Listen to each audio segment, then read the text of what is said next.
জেলা পরিষদ ও পঞ্চায়েত স্তরের কাজের নিরিখে দেশের মধ্যে প্রথম পুরস্কার পাওয়ার পর আজ বিজেপি রাজ্য কার্যালয়ে সৌজন্য সাক্ষাৎ করল সিপাহীজলা জেলা পরিষদের প্রতিনিধি দল। জানা গেছে, এই সাফল্যের স্বীকৃতি ও অভিজ্ঞতা বিনিময়ের উদ্দেশ্যে রাজ্য সভাপতির সঙ্গে সৌজন্য সাক্ষাৎ অনুষ্ঠিত হয়। সাক্ষাৎকালে গ্রাম উন্নয়নমূলক বিভিন্ন কাজ, ভবিষ্যৎ পরিকল্পনা এবং স্থানীয় প্রশাসনিক উদ্যোগ নিয়ে আলোচনা হয় বলে জানা যায়। উপস্থিত প্রতিনিধিরা জানান, এই পুরস্কার গ্রামীণ উন্নয়নের কাজে আরো গতি আনতে উৎসাহিত জাগাবে। এটা অত্যন্ত আনন্দের বিষয় এবং গর্বেরও বিষয়।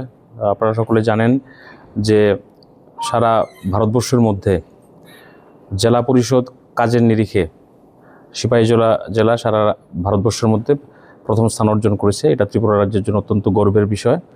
আমি মাননীয় মন্ত্রী শ্রী কিশোর বর্মন মহোদয়কে ধন্যবাদ জানাবো এবং রাজ্যের মাননীয় মুখ্যমন্ত্রী প্রফেসর ডক্টর মানিক শাহ জিকেও ধন্যবাদ জানাবো এবং সভাধিপতিও আছেন, যার নেতৃত্বে আমাদের এটা আসা সম্ভব হয়েছে।